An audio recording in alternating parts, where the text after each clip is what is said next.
This is Mainstream Metaphysics with your host, Nick Newmont.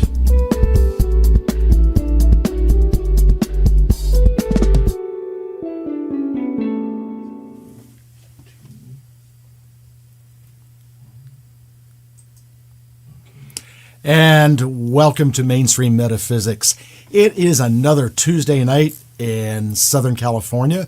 Welcome. I'm really excited about tonight's show. You have no idea. I have been fortunate in the last few months to bring on some wonderful guests that are premier entertainers in their field. But I'm going to tell you a little story before I introduce my guest. Okay?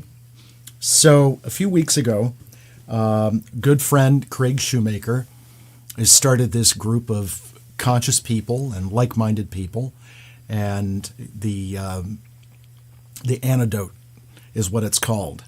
And I'm sitting there. It was held in our center, and of all these wonderful people we met, I'm looking at this gentleman that is sitting next to Craig, and it's like, I know that man. I definitely know that man. And so afterwards, I went up to this gentleman and I said, "You're Freddie Ravel, aren't you?" And he's like, "Yeah."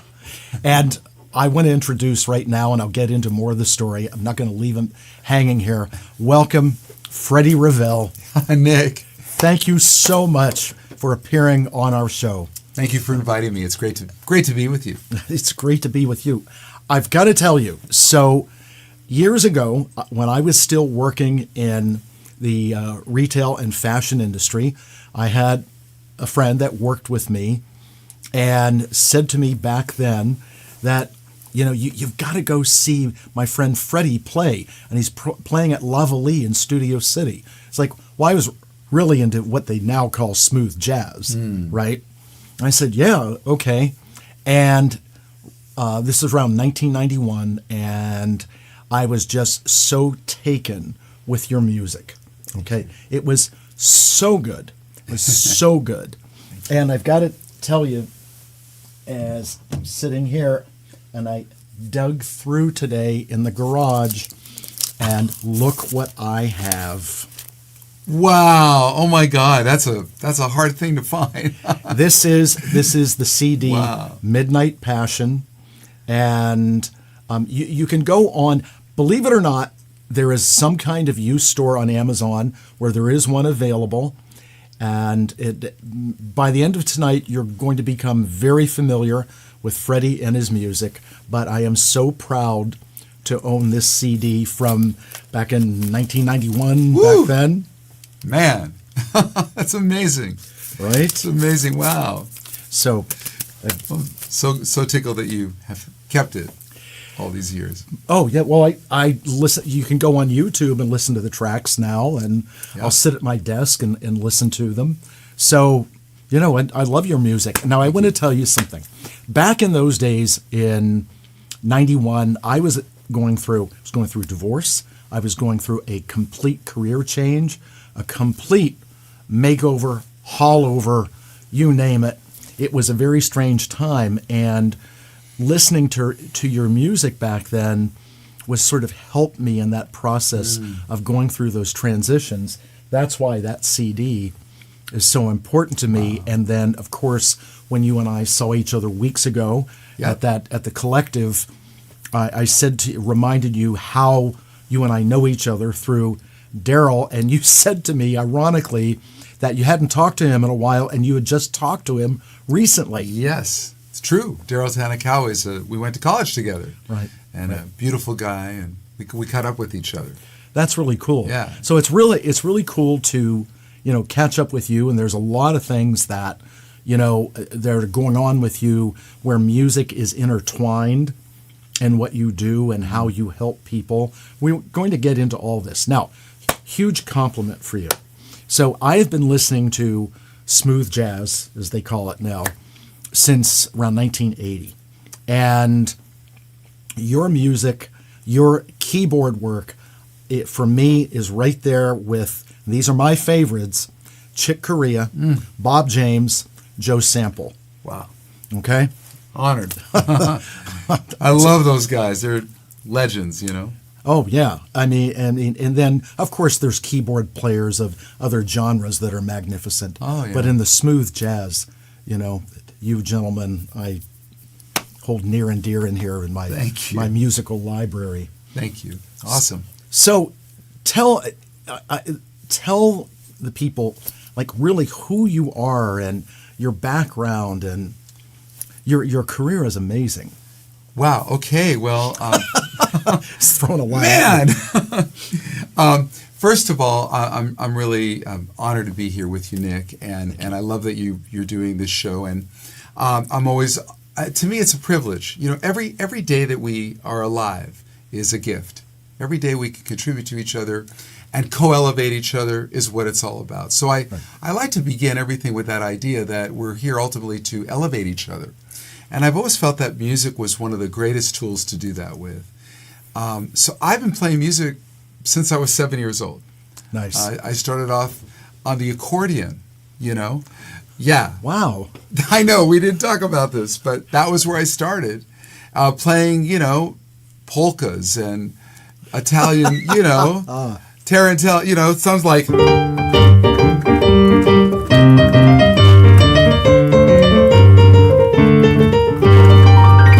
that kind of thing, on an accordion. But later, I would get away from the accordion and I would get much more into the spirit of classical music, you know, and study classical music and play classical music. And so that was sort of, you know, my thing, was getting to the piano. And that I started about the age of 11. Once I found the piano, I never went back. You know, we got these 88 keys, and to me, this is like a whole orchestra. And this instrument to me is a time travel machine that can send you into different portals, into different moods, you know. Right. Certain chords and certain textures. To me, it's like having all the colors of the rainbow at your fingertips, right? That's well said. Right? So that's, and without going all into it, you know, we could start talking about all the different people I've had the privilege to play with. But that was I kind of began with this tremendous curiosity and passion and the desire to use music as a way to raise human potential. And that's how it started. Well, there's truly a vibrational lift that we get from music. Oh, yeah. Just as, even if one has never played an instrument, you know, it's just when you go to a wonderful show, okay, a performance, you know, especially if you like that artist, you know. But I've gone to many shows through the decades, so many of the jazz artists. But I've got to tell you, like I said, when I was going to see you at Lavalley and then at my place in Santa Monica, that was a time where I was transitioning, and at my place you were working with the dear Carl Anderson. Oh man, what a gift! Right. Yeah. Right. And at that time, he was the lead. He was playing the role of Judas in the rock opera Jesus Christ Superstar, which back then, at that time, was a international hit. Right. It was all over the world. Right. Yeah, and he was a wonderful performer. Oh, and a great human being. One time I went, and this was in the time of the early 90s, and I went to see Santana at the Greek Theater. And there's all the music that everybody knows from Carlos, like Evil Ways and Black Magic Woman and all of that. But Carlos went into some spiritual riffs. Oh, yeah. It was just him, and the hair stood up on my arms, and I knew, because this is when I was going through my spiritual evolution, and I was like, wow, this dude knows. Oh, yeah. You know, and Carlos does practice Santeria and certain wonderful things that are spiritually ritualistic, but the stuff that he was playing just went, oh man, you know. He can access other portals, and he's been doing that pretty much his whole career. But when I got to work with him, I'd say he was at one of the apexes of his time. You know, right. Same thing with Maurice White of Earth, Wind and Fire, who I had the pleasure to spend a lot of time. That's another story that you have. Yeah, there's a lot of them. But Maurice White, of course, is the founder of Earth, Wind, and Fire, and one of their songs, is the song September, right?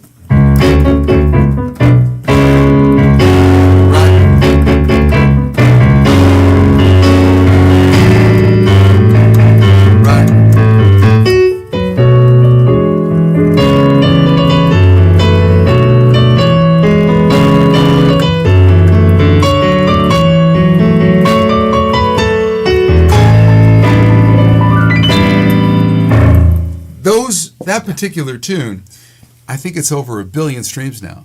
And this is a song that was recorded like 50 years ago. But there's a whole, body, say do you remember? Right. That chant is one of the most endless. That song, by the way, doesn't have an end. It never resolves. That's one of the secrets of that song. It doesn't resolve. Yeah. That part that goes...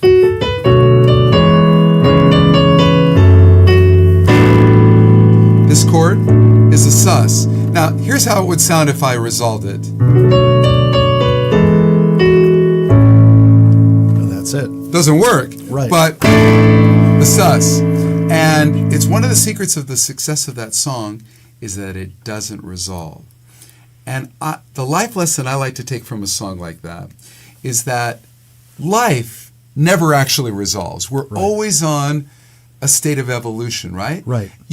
And we have our moments where we land, right? You have a moment with your significant other or the lady of your life or the relationship of your life, and you feel, oh my God, we have reached bliss. And then the next morning there's a little bit of a challenge. Right. And it doesn't resolve. But it's those challenges that keep you growing and keep you evolving. Right. So September is one of those songs, rare, because most songs do resolve. This one doesn't. That's cool. Yeah. That's really cool. Got it different. So when you talk about resolving like that and what you described as bliss and then the next morning things are different, there are currents that we follow and we ride waves. There's electromagnetic waves. There's water has waves. The music has waves. Oh, yeah. And so that's why we do have ups and downs in life. Oh, yeah. We can't be on a trajectory that's like this forever. No. It has to meet itself out along the way. Ebbs and flows. Right. Yeah. There's a piece that I wrote that is on my 4th album. I have an album called If Music Could Speak. And on that album, I recorded with a full orchestra down at the Crystal Cathedral in Garden Grove, which you can see on YouTube. And I'm talking about 100 people. 100 people on stage. But the left hand represents water, and the right hand represents a free spirit, like an eagle soaring over a lake, if you will. Free, but the lake is this, and rivers are these constant flows. So the left hand is going, and then the right hand goes,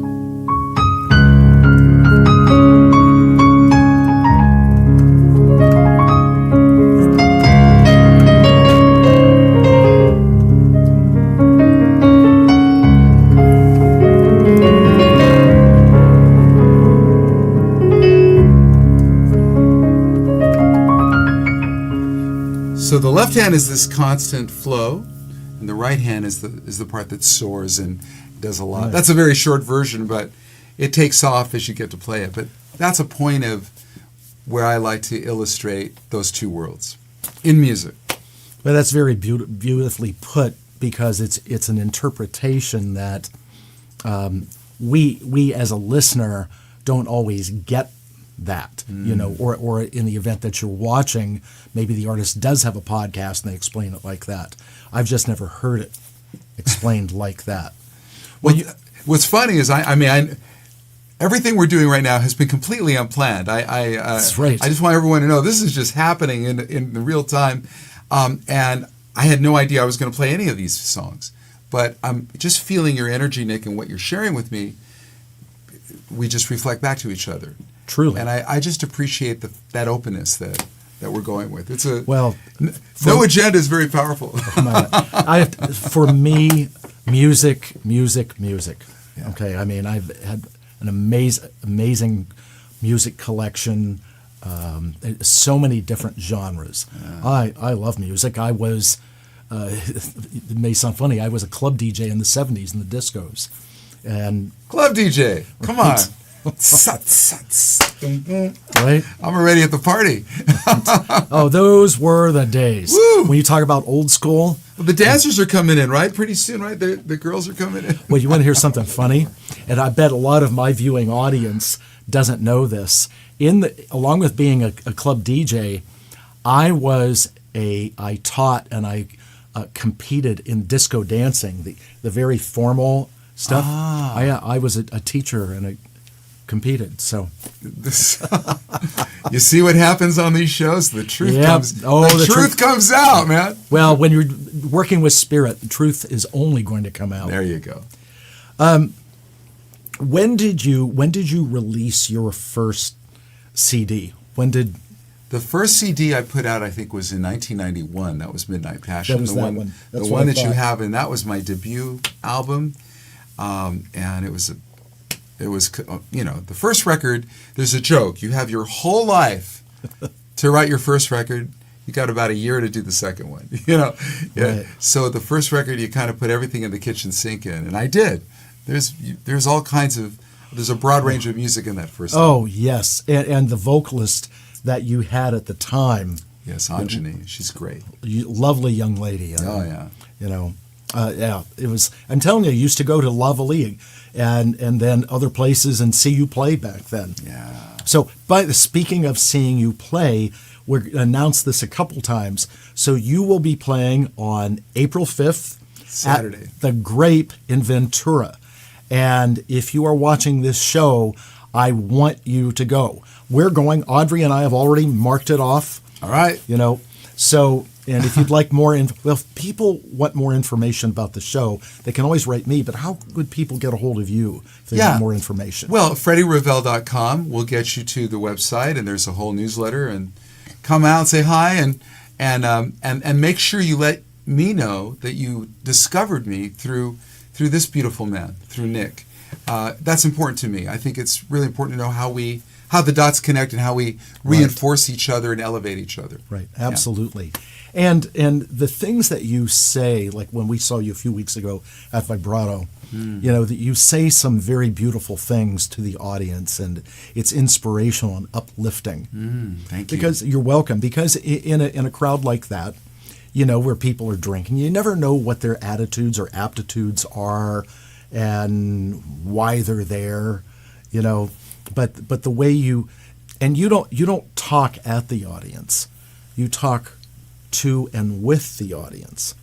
Although there was a guy that wanted to get in and play percussion. Oh, you remember that one? Oh yeah.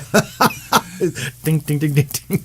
I remember that guy because so we're playing in a packed house, a completely packed, sold out show. It's an intimate environment. It's intimate, about maybe 150 people, and there's a gentleman right at the front table, like 3 feet away from my foot at the piano. He's right there, and he's got a spoon and he's clicking the glass, but it's loud, right? Right. And we're playing, doom, doom, doom, doom, doom, and he's going, ging, ging, ging, ging, ging, and it's kind of cutting through, and it's a little bit disturbing, and he's playing, and he's like into it, and I finally look over at my drummer and I go like this, cut it. And they stop, and I go up to him, and I think I got on my knees, and I played with him. Right. I figured, you know what? If the energy's there, even though I'm not crazy about it, let me work with it, and let's isolate him and make a thing out of it. And I thought it worked pretty well. It did, and good for you, because a lot of artists may have lost it a little bit, with that. I mean, the artists have gotten upset with fans at times. And yeah. Well, he had decent time.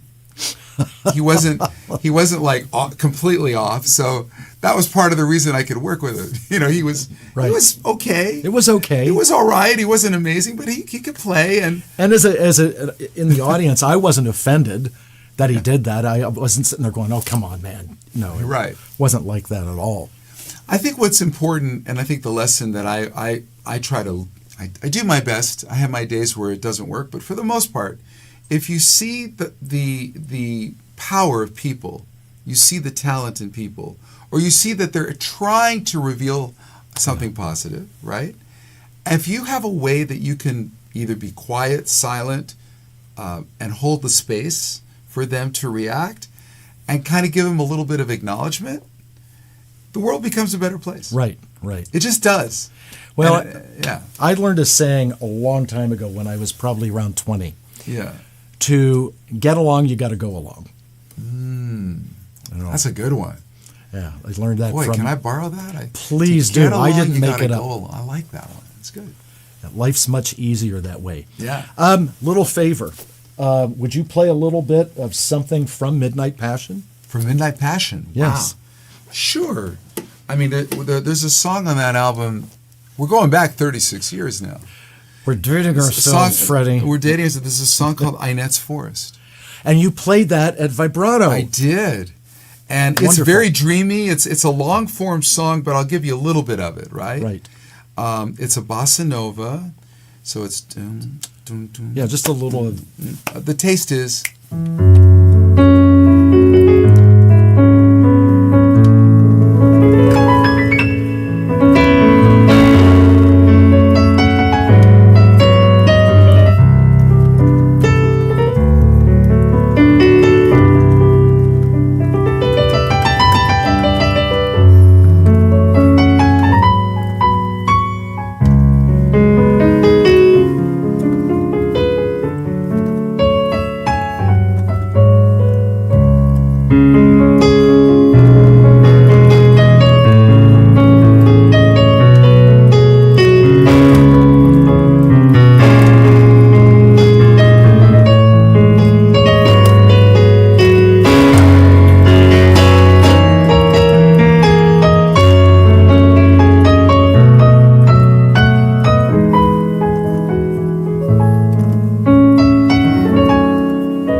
Something like that. Oh, I love that. When you played that at Vibrato, I actually got a little teary. Oh, yeah, thank you, man. It's so good. It brings back such good memories. Thank you. Now, that's a sample, but if you do not come on April 5th to the Grape in Ventura, you are missing something special. Now, you have an incredible band with you and a vocalist now. They are all so talented. Thank you. You have, the vocalist, her name is Kia. Oh, bingo. Good memory. And she's from Northern Europe. She's from the Netherlands. Netherlands, there. And your bassist, drummer, trumpet player, trombone player, and yourself, of course. And guitar. And guitar, yes. And it is your band. The band is. This is something we used to say back in the 70s. Your band is really tight. Thank you, man.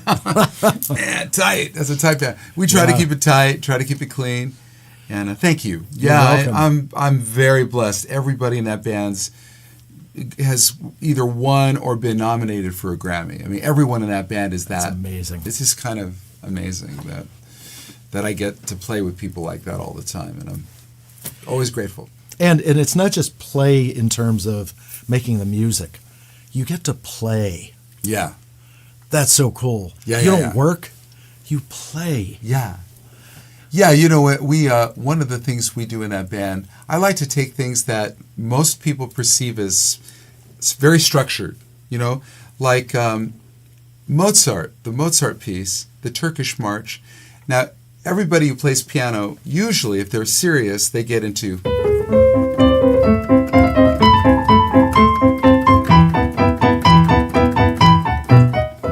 I mean, this is something, right. It's kind of like Music 101. If you're a music major, you learn that. Right. So in that band, we take it to a different place. We make it a Latin thing. We make it a salsa. And we take those ideas, but we make it, I like to tell people, like, we've given Mozart a mojito. And, I love that. And what happens if... I'm just seeing the guy with the powdered wig, and we give him a mojito and see what happens. And this is kind of the idea, which would be...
Awesome.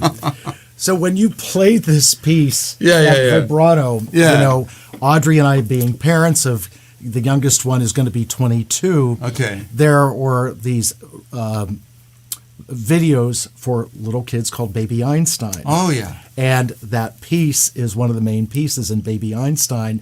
I think Audrey and I had sort of a year or 20-year whiplash when you started playing that. It was like, oh my God, it's Baby Einstein. Yeah, Baby Einstein, and then they had Baby Mozart. Yes. Baby Beethoven, and that would have been the sub-brand of the Mozart, because it's Mozart. But yes, all those were amazing. The Baby Einstein series was, I raised my kids on those too.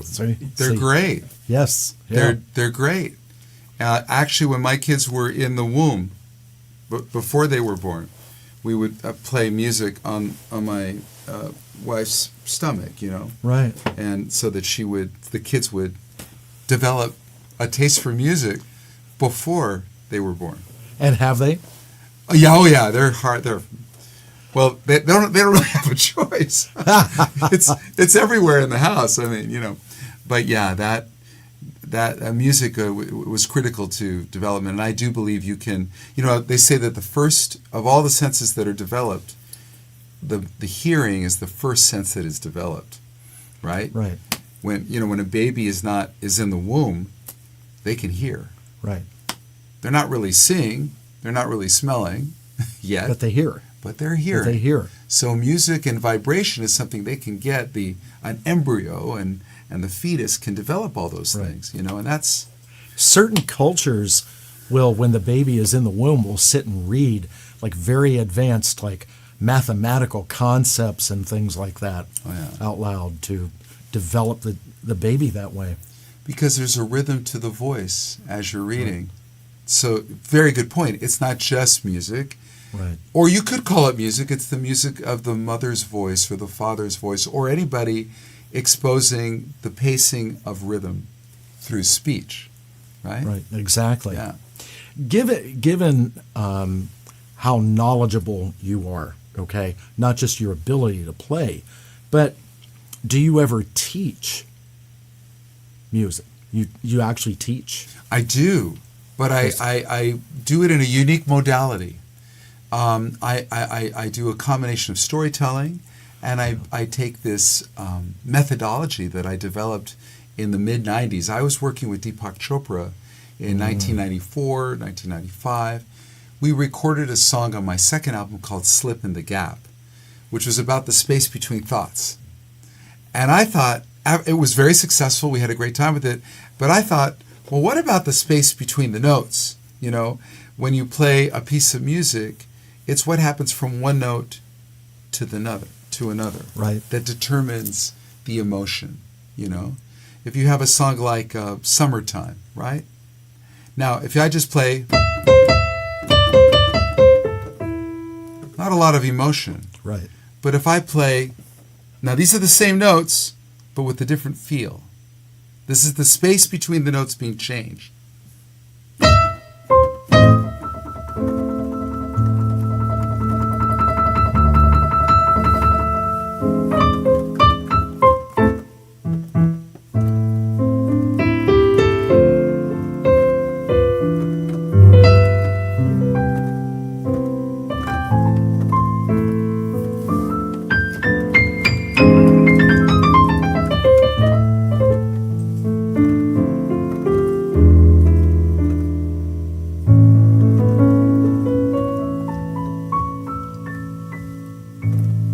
Completely different. Right. Same Lovely. melody, but Right. treated so differently. That is the difference between an effective communication or an emotional communication or just the standard vanilla ice cream communication. Right. Yes. And I think that the way we speak, the way we look at each other, the way we use our hands, the way we communicate, whether it's music, vibration, speech, these are all very important. And so to answer your question, the modality that I'm using is I came up with a system called Life in Tune. And I take melody, harmony, and rhythm, which are the three elements of all music, and I assign them different roles. I use melody to talk about the lead, because melody is a leadership role in music, right? Right. Harmony is accompanying, it's supportive. Harmony is, you need 2 or more notes to make harmony, right? I can't make harmony in summertime with this note. That's not enough. But if I had a second note, now I've got minor. If I had a third note, I've now got the fifth, I now have a full chord. Or if I go even more, that's harmony. Right. This is melody. But that's not enough either. Because if I don't have rhythm,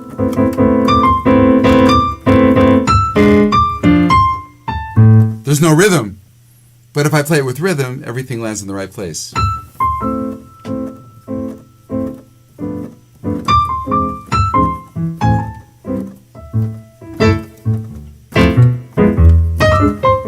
And so on. Rhythm.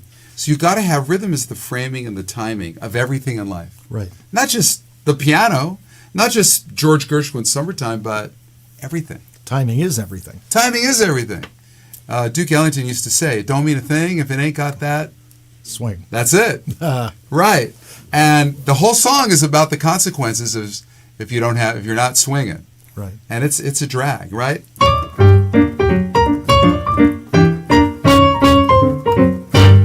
It don't mean a thing if it ain't got that swing, but if I played it too fast or too slow, it wouldn't swing and it wouldn't mean a thing. Right, right. Right?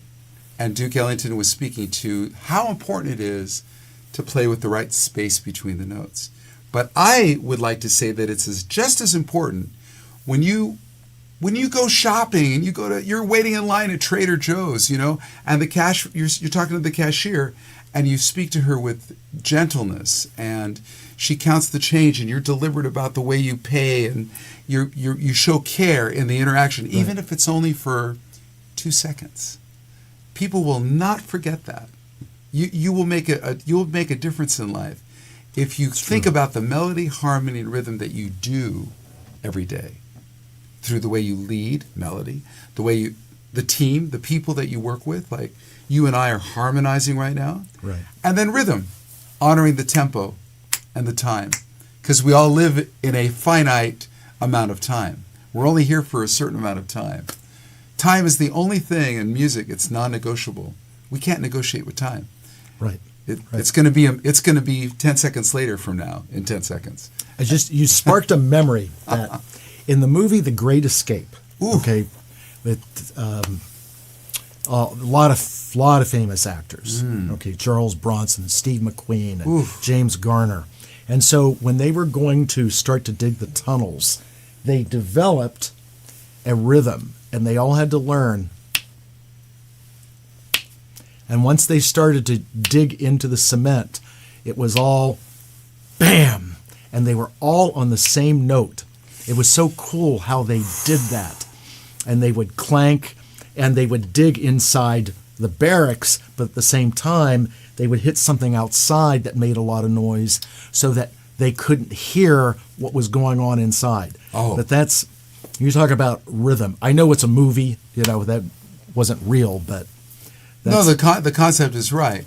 They were trying to break out of something, and so the sound, they had to be in sync with the sound. Right. The movie Shawshank Redemption, he's trying to break a pipe or something, or to get out, and he's syncing it up with the thunder and the lightning of the storm, so that when he clangs on it, the lightning and the storm, like he was trying to time it. Same idea.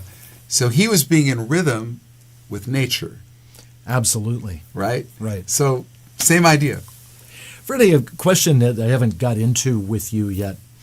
Where does I know you are a spiritual person. We haven't got into that. But where do you get your inspiration? Do you feel like you channel? Do things just come to you? What does that feel like to you when all of a sudden there it is? To me, it's a kind of a way of being. I don't close my eyes and it comes, and I don't Namo Renge Kyo. It doesn't happen like that for me. Although I love all those practices, and I do meditate, and I do that. Right. But lots of times it's just in the moment. A lot of it is exactly like it's happening right now. The way we're doing this show is very much the way I naturally feel. We're in the moment. I don't know what's going to happen next. and I feel a spark, and that's it. That's the inspiration of it. And I'm also trying to be very sensitive to everything around me. So, yes, we're in a studio. Yes, there's a microphone. Yes, there's you and me. But I'm imagining tens of thousands of people looking at us, and I want to feel them. I don't just think I'm looking at a camera. I want to feel their lives, who they are, what they're thinking. Some people are cooking dinner right now. Some people are putting their kids to sleep. Some people are watching TV and looking on their phone. Some people are in a car. I'm sort of I'm an intuitive in that way. I want to feel the vibration, and I try to see in real time what's going on.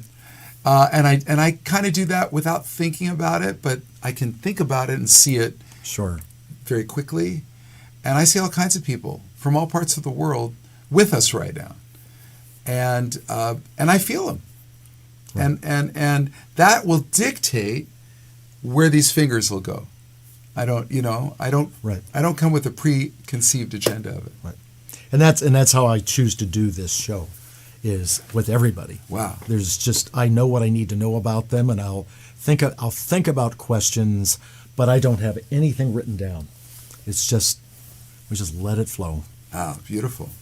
And it's more fun that way too. Oh, yeah. I know there's times that Audrey and I may be working on something, maybe a newsletter, and she'll say, I need you to write whatever. And in that moment, it's like, no, but just let me be for a little bit. And then all of a sudden, there it is. There's what needs to be written. And a lot of times, I'm funnier that way when I have a moment to just, okay, let me be with this. And then it comes out that way. But I've said, if you put a gun to my head and say, you need to write this now, it's like, then I'm in trouble. Right. Because it's not going to come out that way. And of course, we joke about the fact that I cook a lot, especially all my Italian relatives' recipes from the restaurants way back when. And I thought of this when you were talking about playing, is that I have to be in a really good space when I'm cooking, because if people are bothering me, and especially making the old family recipes, and because that disturbs the love vibration, and the energy going into the food. It's like, nope, leave me alone. Let me just be with this, because it's going to come out much better. Emeril Lagasse, right? He's New Orleans, and he has a drummer in the kitchen. The guy's going, and the guy's cooking pasta and everything, and the drums are part of the rhythm the guy's playing becomes part of the garlic and the temperature. And I think this is a really important subject we're kind of landing in. It has to do with sympathetic vibrations. And the energy that you choose to allow in your field. And you realize that there's certain energies that really empower you, that inspire you. Truly. And I think that's a big part of life is, man, surround yourself with people that you love. Surround yourself with people that matter to you, and get rid of the ones that don't. Right. I mean, you're as strong as the weakest chain in your tribe, right. So I think it's important to keep the energy clean and be conscious of who you're spending time with. Truly. And when you look at social media, and I stay away from the intense political conversations, but you can see this rift in terms of mankind. Yeah. And there are people going this way and people going this way, and it's not all about politics. It is there's like-minded here, there's like-minded here, and so everything flows better. And it doesn't matter if someone's opinion is right or wrong, or we disagree or we agree. It's simply that when we are very congruent with people that we care about, it's so much better. And that's not about just being like a yes man. Oh yeah, I agree with you. It's simply that it's from the heart. The hearts connect, and that's where the agreement is. That's really, and let's just also say, let's be honest.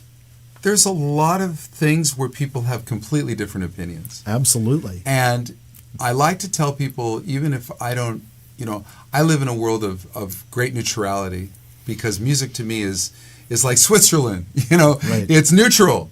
And I have friends from all sides of the aisle. from every. Truly. I have friends from all sides of the aisle, and friends from all parts of the world. I've played in 86 countries and counting, and so I'm always involved in keeping an open mind. Right. But I also feel that when there's a difference and there's a rub, like not everything's going to be. Sometimes it's going to be little dissonances in there. Right? Yep. This is actually part of the music of the journey. We had the divorce. I'm giving my wife too much money. My ex-wife too much money. Right? I mean, let's just have fun with it because that's a reality. That's a reality. But if you have this dark stuff, you can go, wait a second, if I take out this note, maybe I take out this note, and I'm left with this.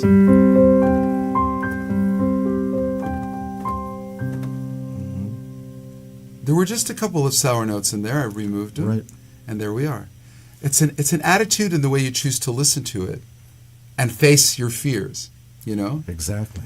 So sometimes things sound crunchy and dark, and I just want to leave people with this idea that welcome to life, welcome to planet Earth. You're going to get crunchy and dark dissonance all the time in life, and it's going to happen. So how are you going to navigate it? Are you going to work with it? Are you going to try to see the other side? Are you going to try to stay, let me listen to the other opinion and respect it, and then maybe we agree to disagree. That's okay too. Right.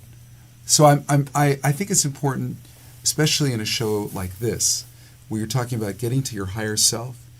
Part of getting to your higher self is being honest about the dark stuff that happens, because we all got monkeys on our back. We all have skeletons in the closet. It's just part of being a human being.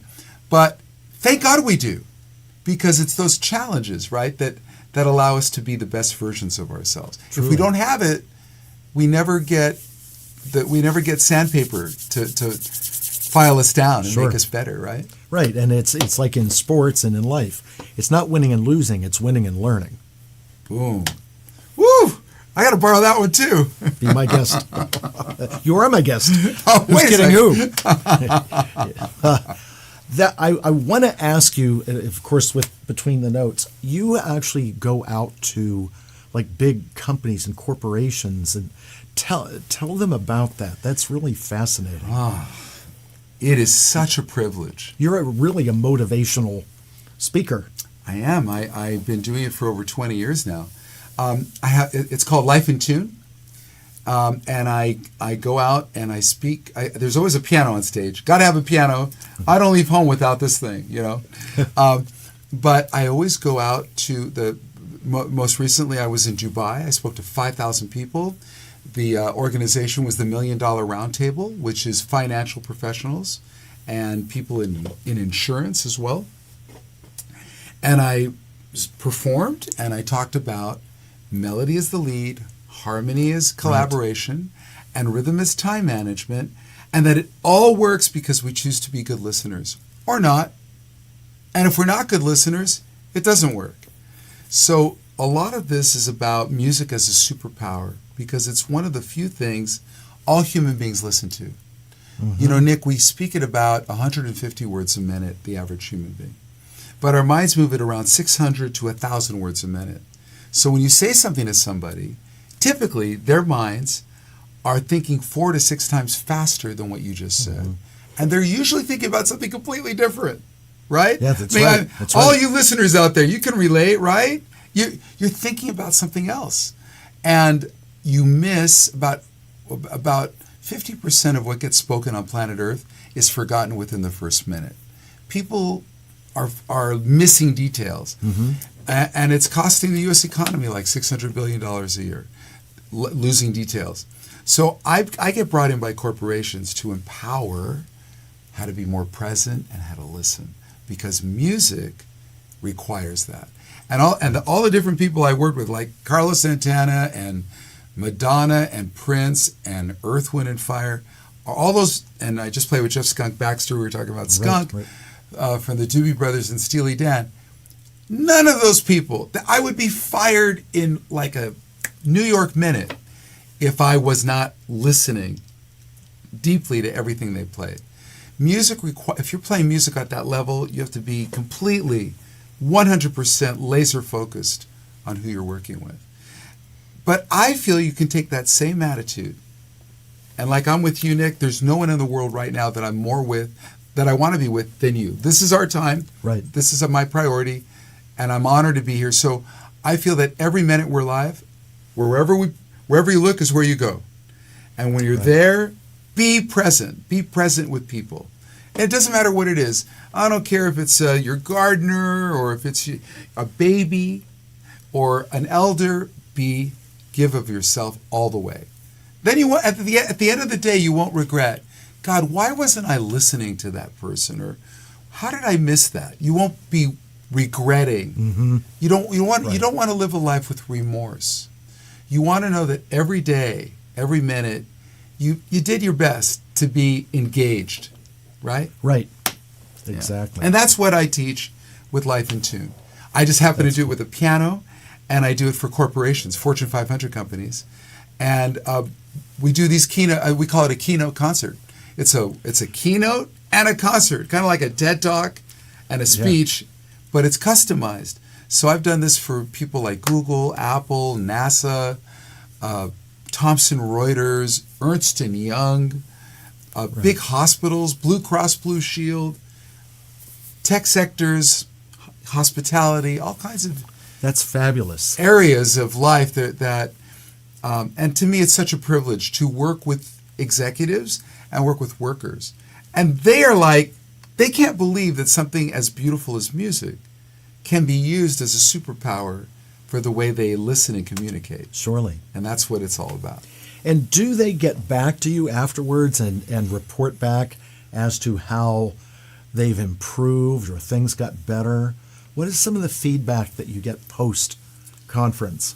The biggest thing that people always talk about is they think about the space between the notes, which is one of your questions today. They realize that if they rush through life, they miss all the subtlety. So the big takeaway is an appreciation for nuance and subtlety. That's the biggest takeaway. And because of that, the ideas that the companies collectively working on have a big uptick in efficiency, right? Right. Remember that 80% of Americans don't like what they do for a living. They're disengaged. That's a Gallup poll. And that Gallup poll has been going on, and everyone can look it up. You look up Gallup every year for the last 13, 14 years. 4 out of 5 people, that's 80% of Americans, are disengaged with what they do. That's a tragedy. It's unbelievable to me. So, and that means they're not listening and they're not present. Right. So what happens is I come in, companies bring me in to lift engagement. And if we can change that ratio from 80% to, let's say, 50%, that's a 30% improvement. Sure. It changes the culture of the company. Surely. And because I have friends that work in bigger corporations, I hear from them that human error is higher than it's ever been. That the amount of mistakes that are being made now in the corporate structure are way higher than it used to be. Wow. And it has to do with that. For myself and for Audrey, being that we own our own institution, one of the things for me, because I did work in a corporate environment, for a chunk of time, and I choose not to go at that pace, that you have to do this and it has to be done. But I work hard. I love what I do. I've been doing it for over 30 years now. Wow. But I know that other side, and I know a lot of people that are in those environments, and they are not happy, nor are they healthy people. Right. Yeah, and it's a combination of a lot of it is, it's not the hours that you spend, it's the efficiency of the way you think. You have a problem, you can go, God, I've been working on this for 3 weeks. It's driving me crazy. And another person could come in and look at the problem and go, have you thought of this? and in 5 seconds, the person who worked 3 weeks on it is, taken over by the 5 second of a clear mind. Right. So practicing listening skills actually is a lesson in clearing the cobwebs of your thoughts. Some people call it the monkey mind, right? Oh, yeah. The monkey mind, right? And we all got it. The chatter and your mind chatter. Yeah, mind chatters. That's a big one, man. And so to be able to control that, the monkey that's in your brain, to tame that monkey, man, is a big deal. And I get called in to use the magic of music as a portal to calm the monkey mind, to be a better listener. And that makes the profits of the company go up because people listen deeper. Right. And then I often get called back in 6 months. Sometimes I do a virtual presentation after I've done the live one to follow up. And I'm set up to do that all around the world, which is what I do.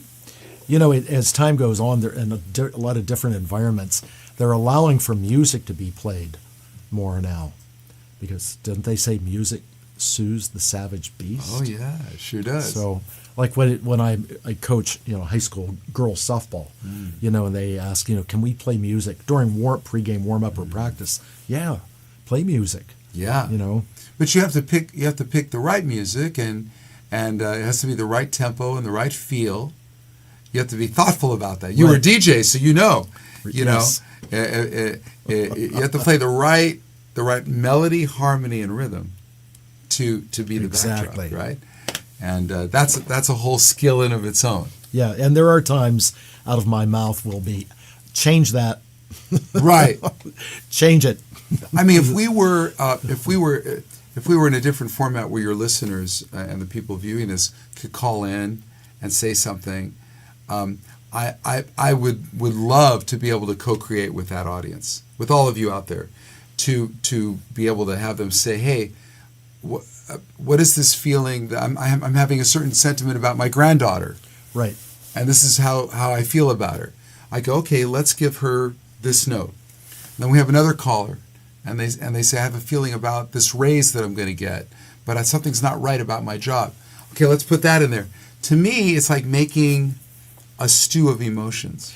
Well, I'll tell you this: you come back down the road and do the show, we can do that. There you go. Okay. We can have callers. Can get into trouble. I like that. Yeah. Every once in a while we do that. We take calls. It's old school. I used to do it in the old days. 30 years ago, I would be on radio shows and we would create music on the spot, but from the suggestions of the audience. Yeah, exactly. Yeah. Exactly. When you're talking about listening and all that, one of the songs that you played at Vibrato is the song's called Conversations. Oh, yeah, sure. Yeah, the one Keith Peter White and I wrote that. Yeah, the great guitar player, Peter White. Yeah, he's lovely. I mean, yeah. I remember listening to him way back when he first came out with Romance Dance. Oh, yeah. That goes back to like 1988 or something like that. Yeah, oh, yeah. Wow. Well, there's a lot of new music, too. When people come out to the Grave, they're going to hear new songs that we haven't even recorded yet.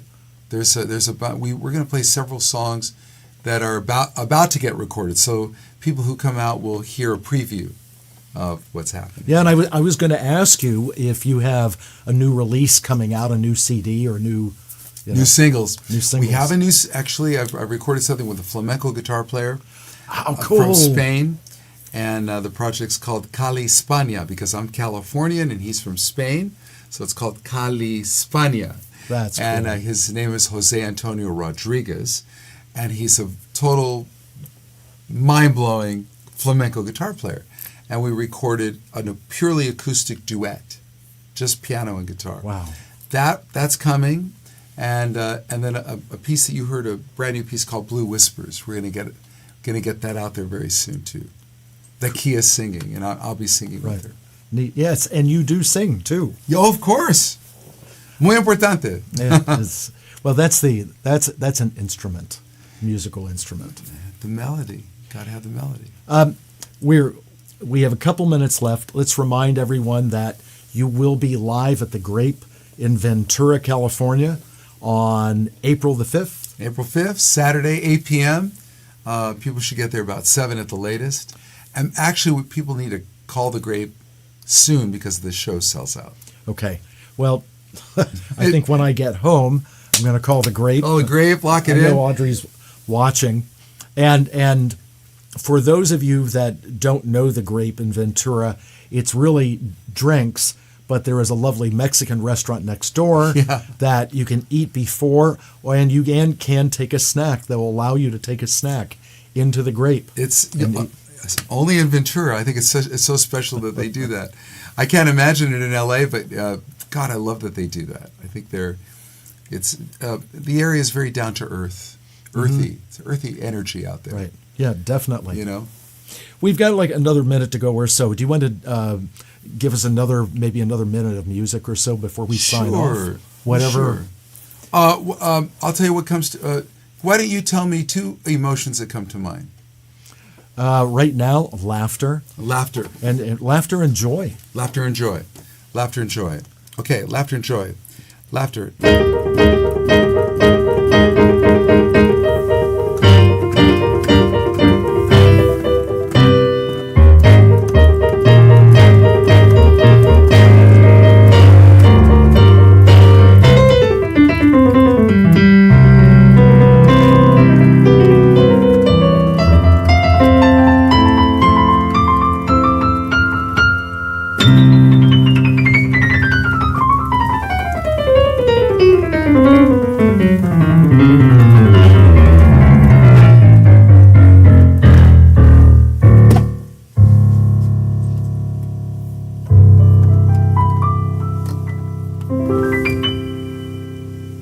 Lovely.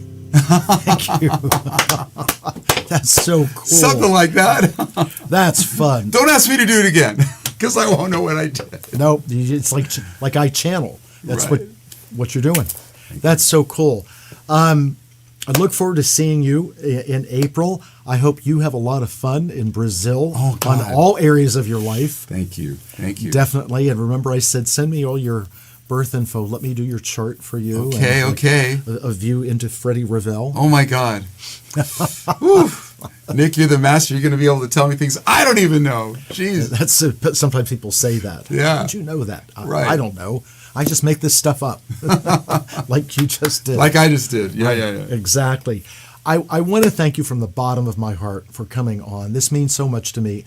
Really appreciate you, and I'm so grateful to have circled back with you. And I know we'll see you in the antidote meetings as we go forward. And definitely, when you have time, please come back to the show. We'll do live call-in and give them a one-on-one taste with you and your wonderful self. Thank you so much. My pleasure, really Nick. Appreciate Thanks you. for having me, man. Absolutely. I can't wait to see you play it in Ventura. I hope you've enjoyed tonight's show. What a special treat that has been to have Freddie Ravel, come to the studios and sit and chat and play. What an evening this has been. And share this with your friends, please, because tonight was fabulous. I will be back next week. We're into March already. Next week is March the 11th. So tune in. Make sure you do watch Conscious Mind Tripping with Audrey and all her good stuff. And remember, Audrey's book is out, and we just got a bunch of copies in at the center. So please indulge Audrey. Her book is wonderful. Anyway, we have to go. Be seeing you soon. Okay. Absolutely. Yeah. And again, for all of you out there, as always, take care of yourselves. Take care of each other. I'll see you very soon again. Good night, everyone. Thanks so much for watching. Good night.